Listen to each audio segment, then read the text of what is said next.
Nous avons vu dans les capsules précédentes les principes fondamentaux du libéralisme, à savoir la préservation de la liberté comme indépendance, le fait que l'État a un rôle essentiellement d'instrument chargé d'assurer la coexistence des libertés individuelles, que dès lors il doit être neutre sur le plan axiologique, mais que néanmoins il y a une priorité des principes de justice sur les différentes conceptions de la vie bonne, une priorité du juste sur le bien. Alors, quel est le fondement que les libéraux peuvent invoquer pour justifier leur position?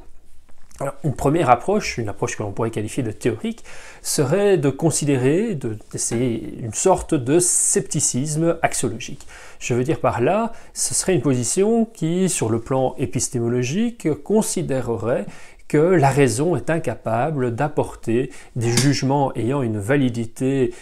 universelle sur la question du bien. C'est l'incapacité de la raison à déterminer c'est quoi la vie bonne qui justifierait que l'État devrait être limité à la seule question du juste. Le raisonnement pourrait se comprendre assez aisément, puisque l'État doit pouvoir justifier le bien fondé des principes et lois qu'il met en œuvre. D'autant plus qu'il a le monopole de la contrainte légitime, de la violence légitime, et dès lors qu'il peut contraindre les citoyens, dès lors qu'il est normal que les citoyens exigent de lui qu'il justifie le bien fondé de son action. Dès lors, si la raison est incapable d'apporter des jugements ayant une forme de validité sur la question du bien, si la question du bien n'est en définitive que la question des goûts et des couleurs, alors on voit mal comment l'État pourrait essayer de légitimer une action de sa part sur le plan du bien, comment des parlementaires pourraient invoquer un privilège accordé à une certaine conception du bien au nom de principes qui seraient justifiable en raison.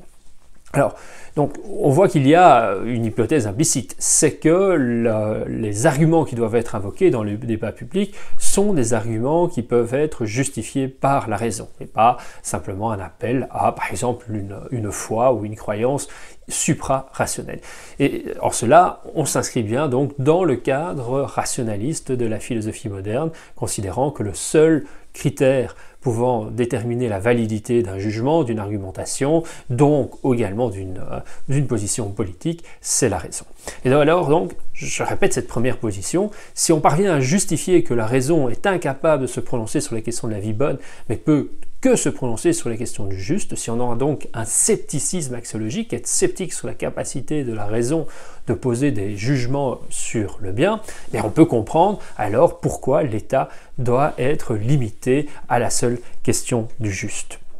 Alors, c'est une première position, mais elle est en fait elle serait séduisante, mais elle est excessivement difficile à tenir parce qu'il n'est pas aisé de justifier pourquoi la raison serait capable de répondre aux questions du juste, mais ne serait pas capable de répondre aux questions du bien. Bon, il y a différents auteurs qui pourraient s'inscrire dans cette position-là, mais reconnaissons qu'il y a là une thèse épistémologique assez difficile à défendre. C'est pour ça que la plupart des auteurs libéraux contemporains font plutôt preuve d'une forme d'agnosticisme axiologique. Je veux dire par là qu'ils ne se prononcent pas sur la capacité de la raison à poser des jugements plus ou moins valides sur le juste ou sur le bien, ou justement peut-être d'ailleurs une raison qui aurait les mêmes limites, les mêmes faillibilités, tant sur le juste que sur le bien. Donc, on peut très bien défendre la position libérale sans avoir à entériner une position forte sur le plan épistémologique, une position qu'il ne paraît pas aisée à déterminer. Pourquoi donc la raison serait capable de répondre à la question du juste, mais pas à la question du bien. D'ailleurs, on peut très bien avoir des libéraux qui vont considérer que oui, sur le plan privé, sur le plan de la philosophie morale, ils restent attachés à une conception de la vie bonne qu'ils entendent pouvoir essayer de justifier par la raison. Donc il pourrait tout à fait défendre une forme de rationalisme moral et de rationalisme axiologique sur le plan moral, mais considérer que sur le plan politique, ce n'est pas cela qu'il importe de défendre, que sur le plan politique, il faut en rester à une position clairement libérale. Pourquoi? Parce que leur argument pour limiter le champ politique à la seule question du juste n'est pas un argument théorique, n'est pas un argument épistémologique, n'est pas un argument qui porte sur la capacité ou non de la raison à se prononcer sur les questions du juste, sur les questions du bien. C'est un argument pratique, c'est un argument pragmatique, et c'est d'ailleurs l'argument que j'ai déjà mis en évidence dans notre introduction. Ce qui justifierait le fait que l'État doit se limiter à la seule question du juste pour les libéraux, enfin en tout cas c'est peut-être la position la plus forte me semble-t-il en faveur de la position libérale, c'est pas forcément une position consensuelle, une fois encore parmi les auteurs libéraux, mais à mon avis c'est la position peut-être la plus convaincante, c'est une justification, je répète, de type pragmatique, celle que j'ai invoquée dans l'introduction, le refus du totalitarisme, la peur de la dérive d'un État qui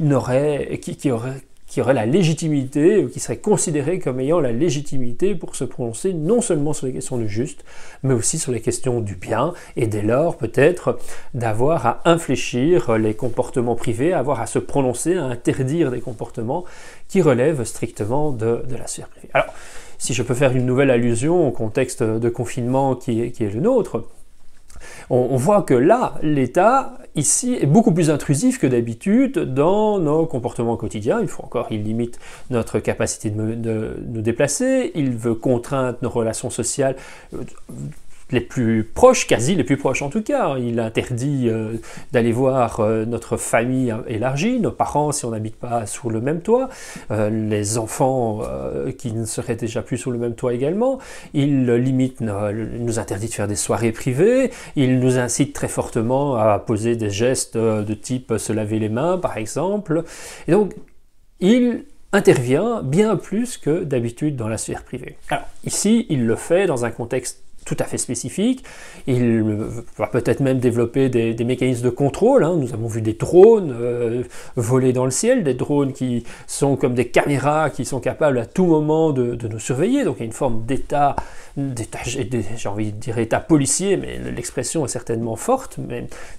elle ne le serait sans doute pas s'il n'y avait pas ce contexte extrêmement spécifique, s'il n'y avait pas une forme d'urgence sanitaire en l'occurrence, qui justifiait des choses qui, en d'autres temps, paraîtraient fort problématiques, en tout cas d'un point de vue libéral, d'un point de vue attaché aux libertés individuelles, attaché à une forte indépendance et très méfiant par rapport à l'intrusion de l'État dans la sphère privée.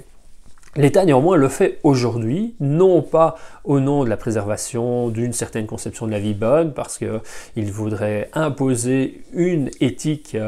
comportementale des individus, il le fait au nom du juste, il le fait une fois encore, parce qu'il entend ainsi préserver les droits les plus fondamentaux de chaque individu, le droit à la santé, le droit à l'existence. Néanmoins,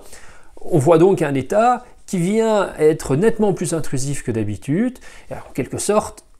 c'est la tension entre la priorité du juste et du bien qui justifie dans un cadre libéral ici des comportements que d'habitude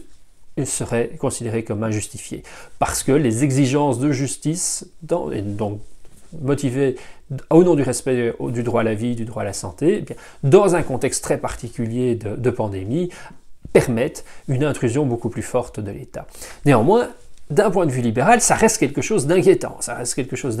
Il ne faudrait pas que ce contexte de crise conduisent à des comportements plus autoritaires d'un État. Parce que c'est précisément à cela que le libéralisme entend s'opposer. C'est précisément dans son refus d'un État autoritaire, d'un État intrusif dans la sphère privée, d'un État qui serait non respectueux des libertés individuelles, que le libéralisme trouve sa source, trouve son fondement, trouve sa plus forte légitimation. C'est donc non pas tant en raison d'un point de vue théorique épistémologique que d'un point de vue pragmatique, le rejet du totalitarisme, le rejet d'un État autoritaire, le rejet d'un État intrusif, que la plupart des auteurs libéraux entendent justifier pourquoi l'État doit se limiter à la question du juste, doit se limiter à la préservation de la liberté comme indépendance.